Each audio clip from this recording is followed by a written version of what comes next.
Hi, my name's Phil. I like talking about politics, and in this video I'd like to continue the general theme of small businesses facing the sharpest end of a very pointy stick as a result of the extreme Tory Brexit, and discuss individual examples to highlight how the problems, far from teething problems, are actually permanent. But first, if you'd like to be notified of daily news and politics, please subscribe to the channel and click the bell notification icon.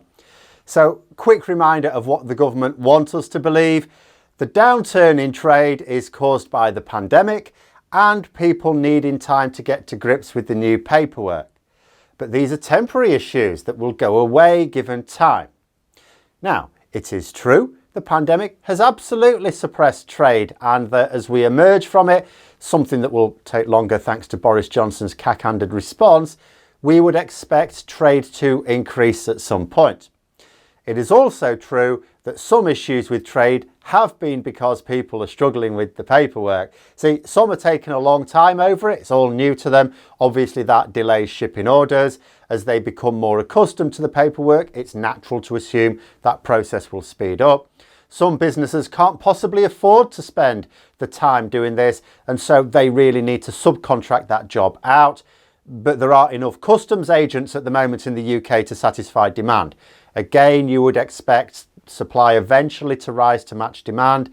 In addition, some consignments have been delayed because there was an error on the paperwork. And again, the government will go, it makes sense, doesn't it? As the errors become less commonplace, the process should speed up. All of that is true. However, when you take all of those things away, you are still left with a load of issues that the government don't want to talk about, and that's because they're not going anywhere. Some will even get worse. So I'd like in this video to take a look at some, specific businesses who are tearing their hair out, as reported recently, to shed some light on why this is. And one widely circulated report, which is the subject of this video, concerns Ken Torres, who's an engineer based in Sheffield, Yorkshire. He said delivery times for his goods have gone from 3 days, that was fairly normal beforehand, to up to 4 weeks. He also said that it'd be buggered if his goods were available elsewhere in the EU. Now, this is something I've mentioned before, because companies who produce goods that aren't made in the EU, niche goods, for example, I can argue a little bit luckier, because their customers either have to put up with the long wait times or do without. I mean, there are certain things I've been getting, for example, and I can't get them anywhere else. I can't get them from within Britain, so I just have to wait it out. Of course, some of these companies won't necessarily last long term. They may be lucky now, because if a gap in the single market is spotted by a company in the EU, and others in the EU start producing some of these goods to the same standard, then the British-based manufacturers are actually knackered.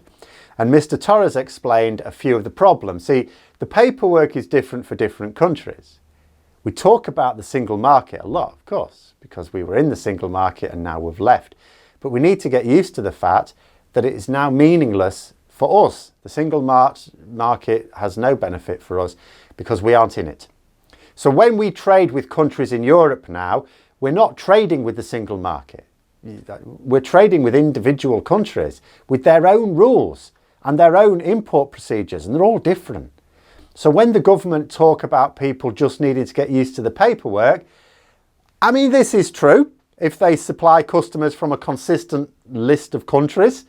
But imagine a business, right? So in the first few months or even the first year of Brexit, let's say it's supplying customers in France and Belgium and Italy.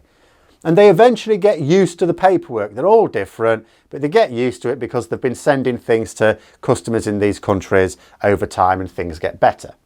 Not as well as before, because before they didn't need to do the paperwork at all. The paperwork still takes time, even if you get better at it, and it still costs money. And the checks still mean transport delays, which weren't in place before, but it's as good as it's going to get.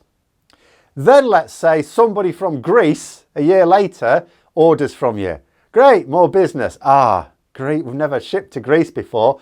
More paperwork that you've never seen in your life to get your head around. And then you're back at the beginning. All those so-called teething troubles all over again.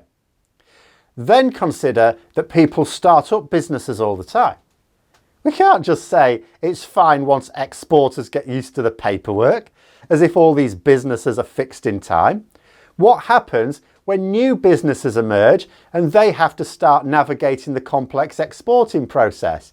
Or worse, what if they're a manufacturer and they have to import raw materials or parts, manufacture a product, and then export the finished product back into the EU?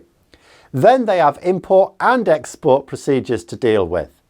So at any time, even in 10 years' time, 20 years' time, you will have people struggling to cope with the cumbersome systems and slowing everything down. Well, I mean, that's just a small number, isn't it, you might say? I mean, at the start of Brexit, it was everyone.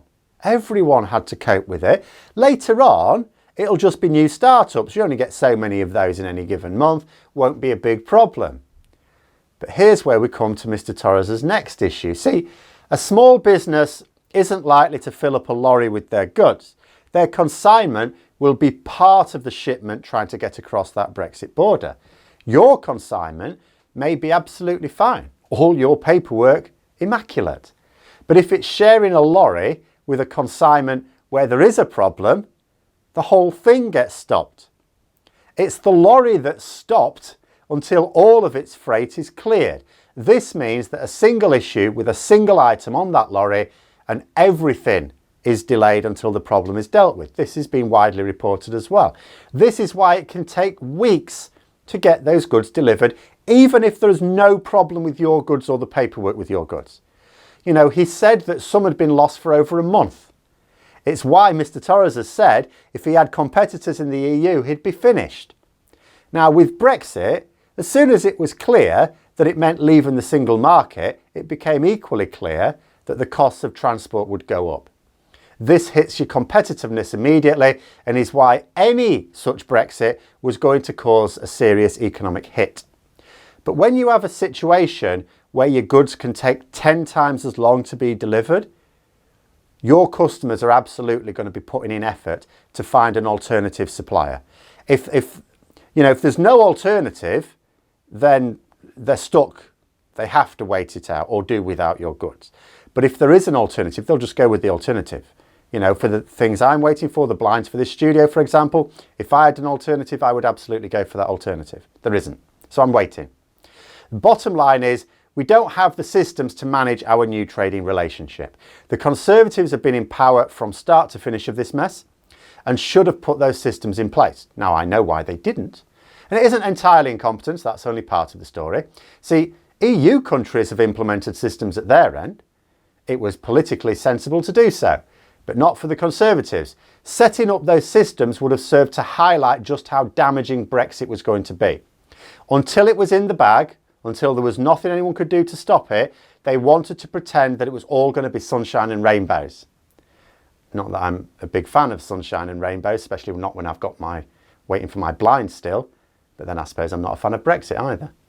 And when you look at the three specific issues that Ken Torres has, they are all inherently a feature of the system, not a teething problem.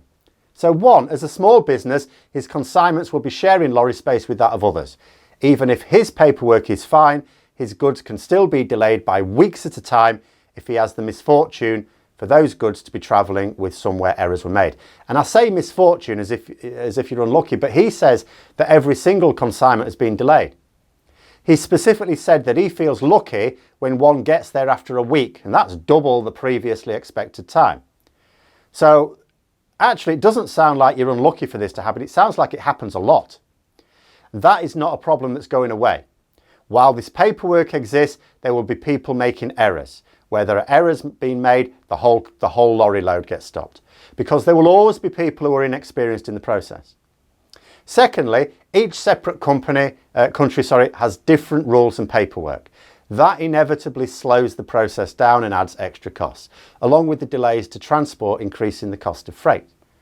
This is also a problem that's not going away. You know, that these different countries have different import rules is not going to change, at least not while we remain outside the customs union and single market. Thirdly, the systems need to manage this and not in place. Now, you might argue, well, they've been slow on that, but now Brexit's in the bag, they can go ahead with it. You know, that is temporary because eventually those systems will be implemented. Perhaps if you're talking in the far future, but in the foreseeable future, will they? Because to do so not only requires more competence than the current government have, but also a willingness to face up to the realities of Brexit. They're still trying to convince people that Brexit is fine and that any problems that may exist from time to time are either teething problems on the part of British businesses or spiteful revenge on the part of the EU. Government systems wouldn't help either, would they? So putting them in place only undermines their own argument by getting serious about trying to solve the issues. So I'm not really sure that politically, that is what they would do.